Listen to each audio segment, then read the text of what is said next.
जय हिंद। आज हम लोग पढ़ेंगे कक्षा 10th गणित प्रश्नावली 8.1 एनसीईआरटी और सीबीएसई दोनों स्टूडेंट के लिए ये वाला, ठीक है। इससे पीछे वाला क्लास में हम लोग प्रश्न संख्या 4 तक कंप्लीट पढ़ लिए थे। ये जो क्वेश्चन हम लोग पढ़ रहे हैं बहुत इंपॉर्टेंट है आने वाला कल के लिए। आप अगर आप 11th में जाते हैं, 12th में जाते हैं, कहीं कॉम्पिटिटिव एग्जाम का तैयारी करते तो ये सब क्वेश्चन आपको पढ़ाया जाएगा। तो वहां पर सीखने से पहले आप यहाँ पर सीख लीजिए, सिर्फ वहां पर आपका रिवीजन हो जाएगा, ठीक है। तो प्रश्न संख्या 5 कहता है कि यदि सेक थीटा बराबर 13/12 है, यदि सेक थीटा बराबर 13/12 है तो सभी त्रिकोणमितीय अनुपात ज्ञात करना है। त्रिकोणमितीय अनुपात 6 होता है जो यहाँ पर लिख दिए हैं। Sine theta, cos theta, tan theta. Sine का उल्टा कॉसेक थीटा, कॉस का उल्टा सेक थीटा, टेन का उल्टा कॉट थीटा होता है। ये सभी इसका फॉर्मूला है। हम पीछे वाला क्लास में ये सारा फॉर्मूले का डिटेल बता चुके हैं, कहाँ पी होता है, कहाँ एच होता है, कहाँ पर आपका बी होता है, ठीक है। और जहां जहां जरूरत पड़ रहा है हर क्वेश्चन में हम समझाते हुए चल रहे हैं, तो आप टेंशन नहीं लीजिए। सिर्फ आप क्वेश्चन देखिए बनता कैसे है, पी कहाँ से आता है, एच कहाँ से आता है, बी कहाँ से आता है। साइन थीटा का फॉर्मूला P/H होता है। ये कैसे किस तरह से बनता है ये क्वेश्चन हम जब बनाते हैं तो उस समय पूरा डिटेल में आपको समझा देते हैं, ठीक है। चलिए देखिए, ये कहता है सेक थीटा बराबर 13/12 है, तो हम लोग लिखेंगे यहाँ पर सेक थीटा। क्या लिखेंगे? सेक थीटा बराबर 13/12 लिख देंगे। देखिए सेक थीटा ये है। फॉर्मूला क्या होता है? H/B होता है। फॉर्मूला क्या होता है? H/B होता है, ठीक है। तो हम यहाँ पर फॉर्मूला इसका लिखेंगे H/ में क्या हो जाएगा? B हो जाएगा। यहाँ से देखिए H इसके ऊपर है तो ये वाला H का वैल्यू हो जाएगा 13, ये B है तो B का वैल्यू हो जाएगा आपका 12। ऊपर H है तो ऊपर वाला वैल्यू लिखेंगे सामने, नीचे B है तो नीचे वाला वैल्यू उसके बराबर हो जाएगा। तो H निकल गया, B निकल गया। क्या जरूरत है? P। ये तीन चीज हम लोग को जरूरत पड़ता है ये ट्रिग्नोमेट्रिक में, ठीक है। तो ट्रिग्नोमेट्रिक जब निकालते हैं तो दो चीज यहाँ पर दे दिया, P निकालना है तो P का फॉर्मूला होता है। P का फॉर्मूला क्या होता है? P बराबर अंडर रूट H का स्क्वायर माइनस B का स्क्वायर। जब P निकालेंगे तो H में B घटा देंगे, और जब B निकालेंगे तो H में P घटा देंगे। अब जब H निकालना होता है तो P और B को स्क्वायर करके जोड़ देते हैं हम लोग, ठीक है।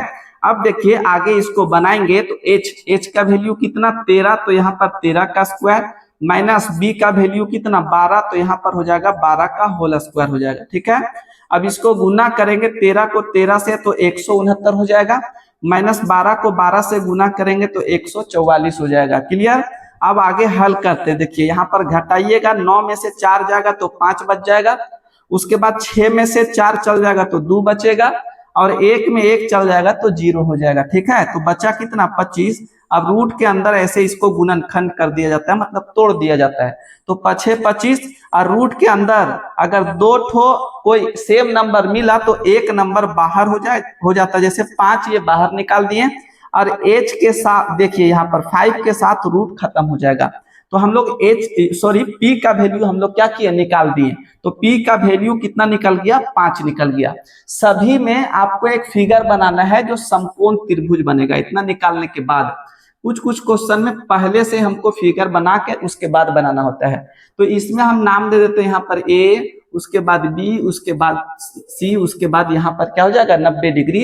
इस 90 डिग्री को थीटा बोला जाता है। इस 90 डिग्री को क्या बोलते हैं? थीटा बोलेंगे, ठीक है। अब देखिए जब थीटा रहता है इसका वैल्यू ये P कहलाता है, ये B कहलाता है, ये H कहलाता है। समय समय पर ये P और B चेंजिंग होता है लेकिन H चेंजिंग नहीं होता है, ठीक है। तो कहाँ कहाँ चेंजिंग होता है इससे पीछे वाला वीडियो देखिए, आपको समझ में आ जाएगा, ठीक है। अब यहाँ पर देखिए कहता सभी त्रिकोणमिति मतलब sine theta, cos, tan, cosec, sec है। देखिए यही सेक पूछा था, सेक का वैल्यू तो दे दिया तो सेक निकालने का जरूरत नहीं है। हम यहाँ पर लिखते हैं साइन थीटा। साइन थीटा का फॉर्मूला होता है P/H। फिर निकालेंगे कॉस थीटा का फॉर्मूला होता है B/H। फिर निकालेंगे टेन थीटा बराबर फॉर्मूला होता है P/B होता है, ठीक है। टेन के बाद यहाँ पर लिखते हैं कॉसेक थीटा। कॉसेक थीटा का फॉर्मूला होता है H/P। और कॉस का देखिए, कॉस का तो सेक यहाँ पर नहीं निकालना, सेक दिया हुआ है। यहाँ पर लिखेंगे कॉट थीटा, तो कॉट थीटा का फॉर्मूला होता है B/P हो जाता है, ठीक है। देखिए P का वैल्यू यहाँ पर कितना हो जाएगा? इसके जगह पर 5 निकाल दिए। B का वैल्यू यहाँ पर हो जाएगा आपका 12, और एच का वैल्यू आपका हो जाएगा यहाँ पर 13 हो जाएगा। ठीक है, अब आगे देखिए साइन थीटा फॉर्मूला होता है पी बट्टा एच, पी का वैल्यू कितना 5, तो यहाँ पर 5 लिखेंगे, एच का वैल्यू कितना 13, ये हो जाएगा 13 और ये हो जाएगा आपका पहला आंसर। ठीक है, दूसरा क्वेश्चन जैसे cos थीटा बी, तो बी के जगह पर 12, एच के जगह पर कितना हो जाएगा 13, आपका ये हो जाएगा आपका आंसर हो जाएगा। फिर टेन थीटा का फॉर्मूला पी बट्टा बी, पी का वैल्यू कितना हो जाएगा 5 और बी का वैल्यू यहाँ पर 12 और ये हो जाएगा आपका आंसर हो जाएगा। समझ में आ रहा है कि नहीं। उसी तरह कॉसेक थीटा का फॉर्मूला एच बट्टा पी, एच का वैल्यू यहाँ पर कितना हो जाएगा 13 और पी का वैल्यू यहाँ पर कितना हो जाएगा 5 और ये हो जाएगा आपका आंसर। उसी तरह कॉट थीटा बी पी, देखिए टेन का होता है पी बी और कॉट का उल्टा हो जाता है बी पी, यही फॉर्मूला लिख देना, वैल्यू लिख लेना है बी, तो बी का मान कितना हो जाएगा यहाँ पर 12 और पी का वैल्यू यहाँ पर कितना है 5 और ये हो जाएगा आपका आंसर। इसी तरह से स्टेप बाय स्टेप हम लोग पूरा क्वेश्चन हल करने का प्रयास करते हैं ताकि आपको बढ़िया से समझ में आवे।